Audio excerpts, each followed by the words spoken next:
जय हिंद साथियों। आज हम 12th की एनसीईआरटी से जो टॉपिक है भक्ति एवं सूफी परंपराएं, उसके महत्वपूर्ण प्रश्नों को सोल्व करेंगे जो आगामी परीक्षाओं की दृष्टि से बेहद महत्वपूर्ण रहेंगे। चाहे वो सेट का एग्जाम हो, चाहे वो फर्स्ट ग्रेड का एग्जाम होना हो, चाहे वो सेकेंड ग्रेड का एग्जाम होना हो, ये टॉपिक लगभग हर सिलेबस में रहता है। एसएससी के एग्जामों में भी ये टॉपिक सिलेबस में रहता है। तो भक्ति व सूफी परंपराएं एनसीईआरटी 12 से पहला क्वेश्चन हम देखते हैं। तमिल में भक्ति गान तमिल में भक्ति गान करने वाले मणिक वच्चकार किस मत के अनुयायी थे? ऑप्शन ए शैव, ऑप्शन बी वैष्णव, ऑप्शन सी जैन, ऑप्शन डी बौद्ध। आपके पास में 5 सेकंड है। तमिल में भक्ति गान करने वाले मणिक वच्चकार किस मत के अनुयायी थे? उम्मीद है आपने उत्तर माय आंसर में कर लिया होगा। हाँ, तो इसका सही उत्तर है शैव मत के अनुयायी थे। पहली चीज भक्ति, यहां हम जिस भक्ति की बात कर रहे हैं वो पूर्व मध्यकालीन या मध्यकालीन भक्ति आंदोलन की बात कर रहे हैं, जिसका प्रारंभ दक्षिण भारत से हुआ। कहां से हुआ था? दक्षिण भारत से हुआ था। पूर्व मध्यकालीन भक्ति आंदोलन का प्रारंभ दक्षिण भारत से हुआ था। और दक्षिण भारत में किस राजवंश के समय? तो पल्लव राजवंश के समय। ठीक है, और बात कर रहे हैं यहां पर भक्ति आंदोलन प्रारंभ करने का श्रेय जाता है नयनार और आलवार संतों। किसको? नयनार और आलवार संतों। अब नयनार कौन थे? तो नयनार थे वो शैव संत थे। क्या थे? शैव संत थे। आलवार क्या थे? आलवार वैष्णव संत थे। ठीक है, आलवार और नयनारों की संख्या 63 थी। कितनी थी? 63।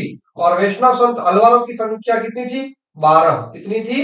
12। ये याद रखने की चीजें हैं। ठीक है, नयनार शैव संत थे, अलवार वैष्णव संत थे। और इसका आंसर हो जाएगा ए शैव संत। मणिक वच्चकार किस मत के अनुयायी थे? शैव मत के अनुयायी थे। क्वेश्चन नंबर 2, एक कृषक समाज के सांस्कृतिक आचरणों का वर्णन करते हुए निम्न में से किसने महान और लघु परंपरा जैसे शब्दों का प्रयोग किया था? तो इसका उत्तर यहां टिक कर रखा है रॉबर्ट रेडफील्ड।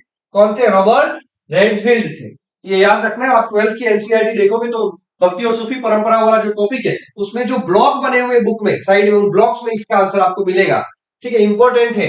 रॉबर्ट रेडफील्ड ने महान और लघु परंपराएं जैसे शब्दों का प्रयोग किया है। ठीक है, एक कृषक समाज के सांस्कृतिक आचरणों का वर्णन करते हुए उन्होंने इन 2 शब्दों का प्रयोग किया है, एक तो महान और लघु परंपराएं, रॉबर्ट रेडफील्ड। ठीक है, क्वेश्चन नंबर 3 में चलते हैं। देवी मारीची का संबंध किस मत से है? बौद्ध मत से, जैन मत से, आजीवक मत से और शैव मत से। तो उत्तर हो जाएगा मारीची का संबंध है। 5 सेकंड है आपके पास, 5 से 10 सेकंड में कीजिए इसको। मारीची का संबंध, मारीची का जो संबंध है वो है बौद्ध मत से। देवी मारीची का संबंध बौद्ध मत से है। ठीक है, याद रखना है बहुत अच्छे से। नेक्स्ट बात करते हैं। निम्न में से गलत कथन है।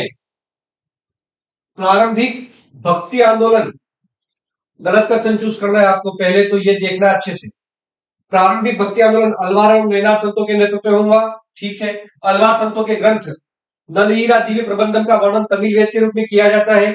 अपार करिकाल मैयार वैष्णव संत थे और देवी की आराधना पद्धति को तांत्रिक नाम से भी जाना जाता है। अब आपको चूज करना है इनमें से कौन सा कथन गलत। आराम से देखिए, 20 सेकेंड है आपके।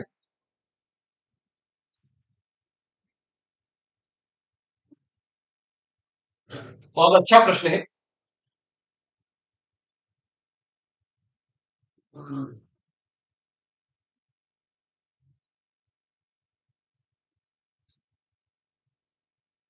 देखो, ये तो सही है, कोई डाउट नहीं है। नलिया दिव्य प्रबंधन ग्रंथ है वो तमिल भाषा में है। पहली तो ये याद रखना है, 9 प्रश्न में प्रश्न है। और ये नलीरा दिव्य प्रबंधन का संबंध है वो आलवारों से है, ये भी ध्यान रखना है। और तमिल वेद के रूप में इसको जाना जाता है, सही कथन है। अपार करिकाल अमैया ये वैष्णव नहीं थे, ये शैव थे। क्या थे? शैव थे। तो ये कथन हो जाएगा इसका गलत कथन। ठीक है, और देवी की तांत्रिक आराधना पद्धति को तांत्रिक नाम से जाना जाता है, ये भी सही। ठीक है, तो आंसर हो जाएगा सी, क्वेश्चन नंबर 4 का। चलते क्वेश्चन नंबर 5 में। निम्न में से महिला अलवार संत थी 5 सेकेंड है, बहुत इजी क्वेश्चन है, कई बार परीक्षाओं में आया हुआ प्रश्न। निम्न में से महिला अलवार संघ की अंडाल, सुंदरी, सबंदरना और विक्रमी। तो उत्तर है इसका ए, अंडाल। ठीक है, नेक्स्ट चलते हैं क्वेश्चन नंबर 6। 12वीं शताब्दी में कर्नाटक में वीरशैव लिंगायत मत की स्थापना किसने की थी? वीरशैव लिंगायत मत पहले तो कहां फेमस है, ये ज्यादा प्रचलन कहां है लिंगायतों का? तो कर्नाटक, या वहां की राजनीति में भी लिंगायत समुदाय का विशेष प्रभाव है। हर पार्टी इनको अपनी ओर करने के लिए लालायित रहती है। आप कर्नाटक के जब विधानसभा चुनाव आए तो आप देखना इस लिंगायत मत की स्थापना किसने की थी? तो सही उत्तर है इसका ए, बासवन्ना। किसने की थी? बासवन्ना ने की थी। नेक्स्ट चलते हैं क्वेश्चन नंबर 7। जिम्मी शब्द मूलतः किस भाषा के जिम्मा शब्द से बना है? आपके पास सेकंड है 5।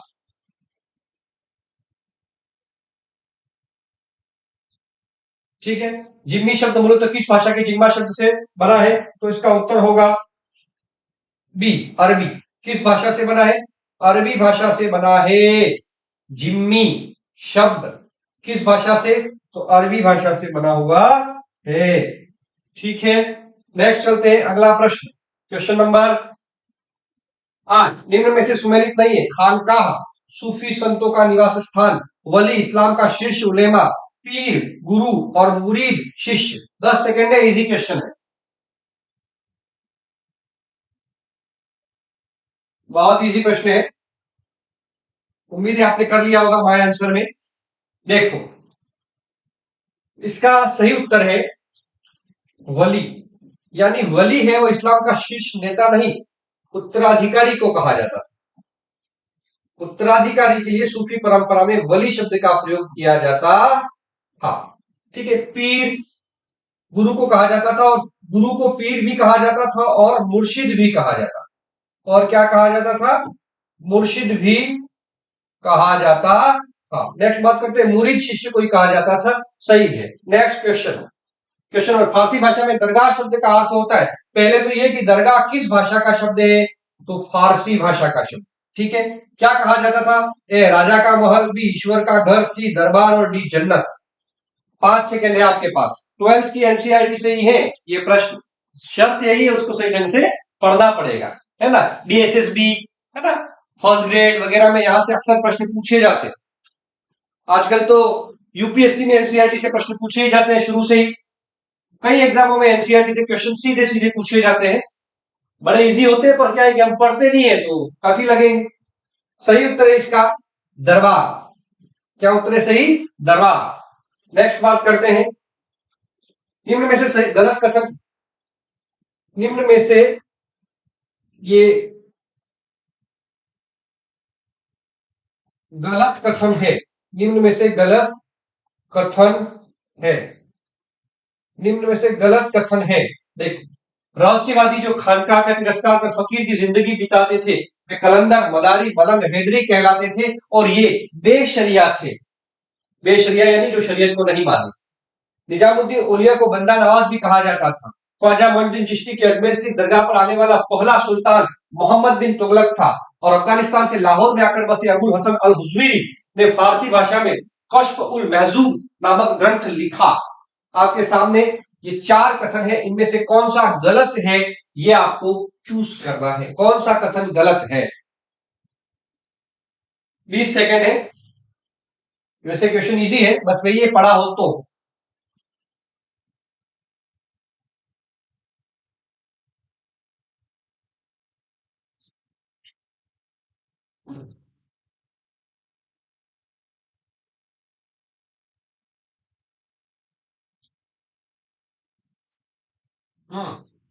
देखिए, गलत कथन इसमें से देखो, पहला तो सही है, जो सूफी स्थायी जिंदगी नहीं जीते थे, फकीर की जिंदगी जीते थे और खानकाह का तिरस्कार करते थे, वे कलंदर, मदारी, मलंग या हैदरी कहलाते थे, और ये बेशरिया थे।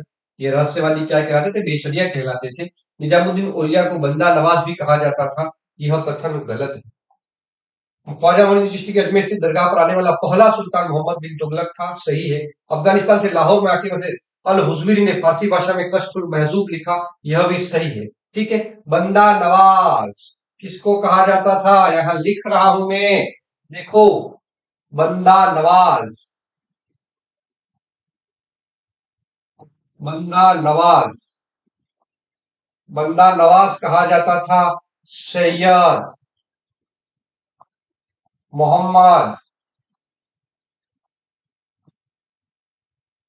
गेसुदराज। किसको कहा जाता था? सैयद मोहम्मद गेसुदराज को। जिनकी खानकाह कहाँ थी? गेसुदराज की खानकाह कहां पर थी? गुलबर्गा में थी। कहाँ थी? गुलबर्गा में थी। ठीक है, और बात करते हैं। गरीब नवाज किसे कहा जाता था? गरीब नवाज, गरीब नवाज, गरीब नवाज कहा जाता था मोइनुद्दीन चिश्ती को, जिनकी खानकाह दरगाह कहाँ है? अजमेर में है। मोइनुद्दीन चिश्ती को, मोइनुद्दीन चिश्ती को। ठीक है, अब बात करते हैं आगे। बंदा नवाज तो हो गया, गरीब नवाज हो गया। एक और चीज, महबूब इलाही, महबूब ए इलाही, महबूब ए इलाही किसे कहा जाता था? तो महबूब इलाही कहा जाता था निजामुद्दीन औलिया को। किसको कहा जाता था? निजामुद्दीन औलिया को कहा जाता था महबूब इलाही। निजामुद्दीन औलिया की दरगाह कहाँ, खानकाह कहाँ? दिल्ली में। कहा? दिल्ली में। निजामुद्दीन औलिया ने अलाउद्दीन खिलजी से कहा था कि यदि सुल्तान इस दरवाजे से आता है तो मैं दूसरे दरवाजे से बाहर निकल जाऊंगा। यानी निजामुद्दीन औलिया ने अलाउद्दीन खिलजी से मिलने से इनकार किया था। ठीक है, और कहा था खिलजी को, अलाउद्दीन खिलजी को निजामुद्दीन औलिया ने कहा था कि यदि सुल्तान पहले दरवाजे से आता है तो मैं दूसरे दरवाजे से खानकाह से बाहर निकल जाऊं। ठीक है, तो आंसर हो जाएगा इसका बी। ठीक है, नेक्स्ट चलते हैं क्वेश्चन नंबर 11। अकबर ने किस वर्ष मोइनुद्दीन चिश्ती की दरगाह पर तीर्थयात्रियों के लिए खाना पकाने हेतु एक विशाल देग भेंट की थी? अजमेर स्थित दरगाह को अकबर ने भेंट की थी, और इसका आंसर आप 10 सेकंड में दीजिए। ए 1568, बी 1577, डी 1585, डी 1579। 10 सेकंड है आपके पास। तो इसका सही उत्तर है ए 1568। अजमेर स्थित दरगाह को विशाल देग अकबर ने किस वर्ष भेंट की थी? तो 1568। ठीक है, नेक्स्ट। शेख नसरुद्दीन चिराग दिल्ली के बारे में मुरक्का दिल्ली में लिखा गया है, शेख सिर्फ दिल्ली के, शेख सिर्फ दिल्ली के ही चिराग नहीं, अभी तो सारे मुल्क के चिराग है। मुरक्का दिल्ली किसकी रचना है? आपके पास 15 सेकेंड है।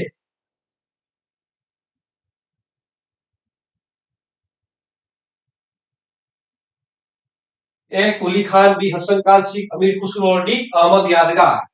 तो इसका सही उत्तर है, आप 5 सेकंड में देख लीजिए, दीजिए इसका उत्तर। मुरक्का दिल्ली किसकी रचना है? कुली खान की। किसकी रचना है? कुली खान की रचना। नेक्स्ट बात करते हैं ख्वाजा मोइनुद्दीन चिश्ती की जीवनी मुनिस उल अखा, आत्मा का विश्वस्त, की रचना किसने की है? दारा शिकोह, बी जहांआरा, सी अमीर खुसरो और डी अमीर हसन दहलवी। बहुत इजी क्वेश्चन है, आपके पास समय है केवल 15 सेकेंड।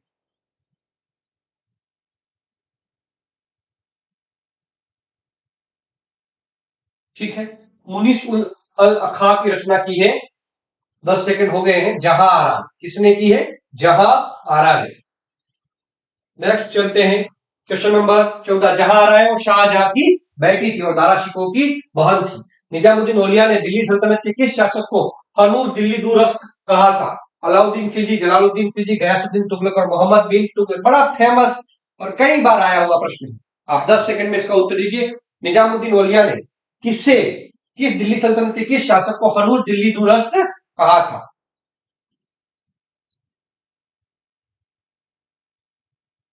सही उत्तर है इसका गयासुद्दीन तुगलक।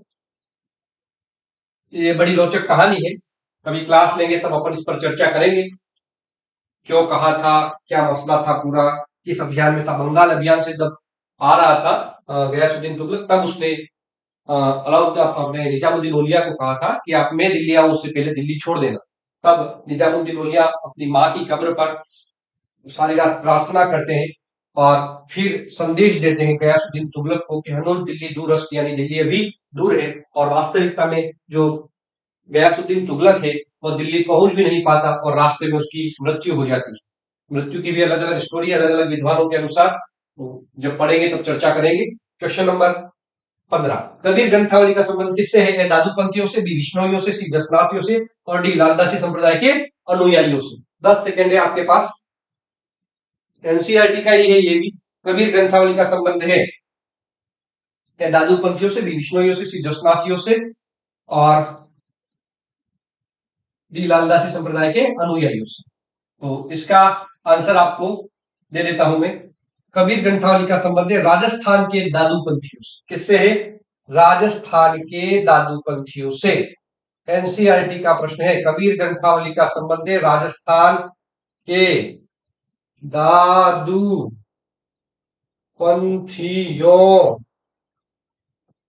से। किससे है? राजस्थान के दादूपंथियों से। क्वेश्चन नंबर 16, निम्न में से गलत कथन है। उलटबासियों का संबंध कबीरदास जी से है। कबीर ने परम शक्ति के लिए अल्लाह, हजरत, पीर, ब्रह्म, अलग आदि शब्दों का प्रयोग किया केवल जब फुलिया, फूलबिन तथा समंदरी लागी आग क्या कबीरदास जी की है। कबीर फारसी भाषा का शब्द है जिसका अर्थ होता है महान। 4 कथन है, गलत कथन चूज करना है, आपके पास है 20 सेकेंड।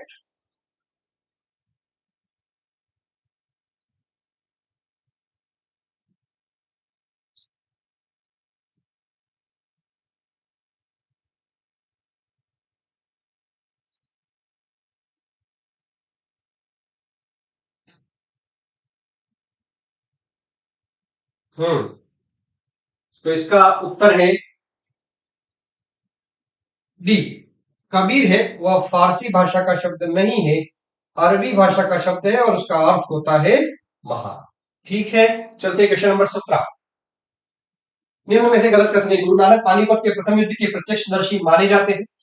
गुरु नानक के बाद गुरु पद पर अंगद आसीन हुए। गुरु हरगोविंद ने खालसा पंथ की नींव डाली और गुरु नानक का जन्म 1469 में पंजाब के ननकाना रावी नदी के किनारे हुआ।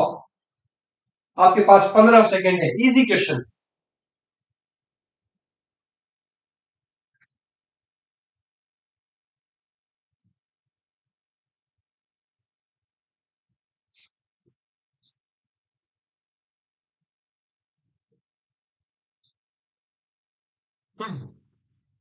सही उत्तर है खालसा पंथ की नींव गुरु हरगोविंद ने नहीं रखी थी, गुरु गोविंद सिंह ने रखी। किसने रखी थी?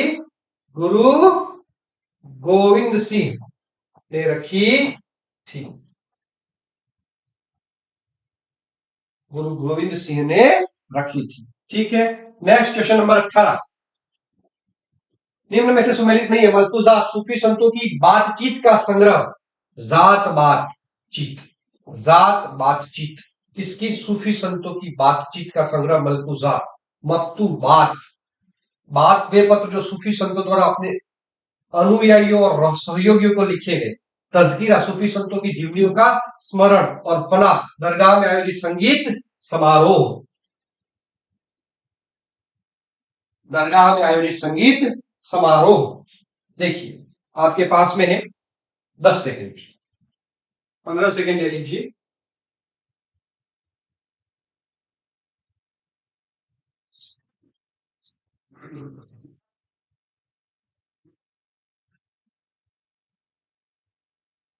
उत्तर है डी। फना है वो तो दरबार दरगाह में आयोजित संगीत समारोह को नहीं कहा जाता। दरगाह में आयोजित संगीत समारोह को तो समा कहा जाता है। क्या कहा जाता है? समा। ठीक है, और फना कहा जाता है, फना कहा जाता है ईश्वर में लीन हो जाना, स्वयं को ईश्वर में लीन कर लेना। क्या कहलाता है? फना कहलाता है। ठीक है, नेक्स्ट बात करते हैं सत्र या मठ तथा नामगढ़ नाम से प्रार्थना ग्रहों की स्थापना। ये ग्रह ये वाला है। प्रार्थना ग्रहों की स्थापना किसने की? ए शंकरदेव, डी नामदेव, सी रामदेव, डी तुकाराम, डी तुकाराम। सत्र या मठ नाम तथा नामगढ़ नाम से प्रार्थना ग्रहों की स्थापना किसने की थी? बड़ा इंपॉर्टेंट प्रश्न है, बहुत कम पुस्तकों में मिलता है, एनसीईआरटी में आपको मिल जाएगा। तो इसका सही उत्तर है ए शंकरदेव। बहुत महत्वपूर्ण प्रश्न है। सत्र, मठ तथा नामगढ़ नाम से प्रार्थना गृह की स्थापना शंकर देव ने की थी। किसने की थी? शंकर देव ने की थी। चलते हैं क्वेश्चन नंबर 20। मलफूजात पर भारत में लिखा गया आरंभिक ग्रंथ क्या है? फवायदुल फवाद, सियारुल औलिया, अखबारुल अखयार, मकतूबात रब्बानी। देख लीजिए, आपके पास 10 सेकंड है।